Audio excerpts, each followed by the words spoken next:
वाशिम जिल्ह्यातील कामरगाव येथे महाराष्ट्र राज्य माध्यमिक आणि उच्च माध्यमिक शिक्षण मंडळाच्या वेळापत्रकानुसार सध्या 10वीची वार्षिक परीक्षा सुरू आहे। परीक्षेच्या सुरळीत व पारदर्शक आयोजनासाठी प्रशासनाकडून विशेष दक्षता घेतली जाते आहे।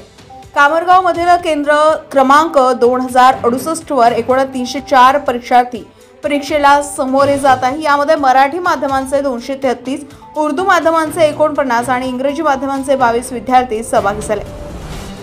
परीक्षेच्या पारदर्शकतेसाठी आणि अनुचित प्रकार टाळण्यासाठी केंद्रावर सीसीटीव्ही कर्मचाऱ्यांची विशेष व्यवस्था करण्यात आली। तसेच परीक्षा सुरळीत पार पडावी यासाठी पोलिसांचा कडेकोट बंदोबस्त सुद्धा ठेवण्यात आलाय।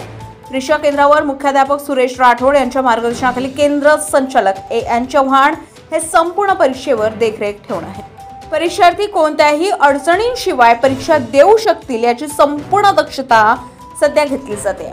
सीसीटीव्ही कॅमेऱ्याद्वारे परीक्षा केंद्रांवर सतत नजर ठेवली जाते। तर पोलीस कर्मचारी परीक्षा केंद्राच्या बाहेरील परिसरामध्ये सतर्क राहून कायदा व सुव्यवस्था कायम राखत आहे।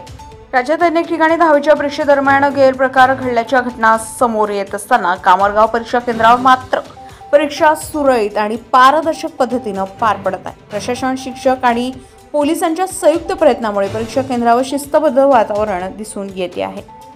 गजा महाराष्ट्र 24 न्यूज घेता नरेंद्र बोरकर, वाशिम।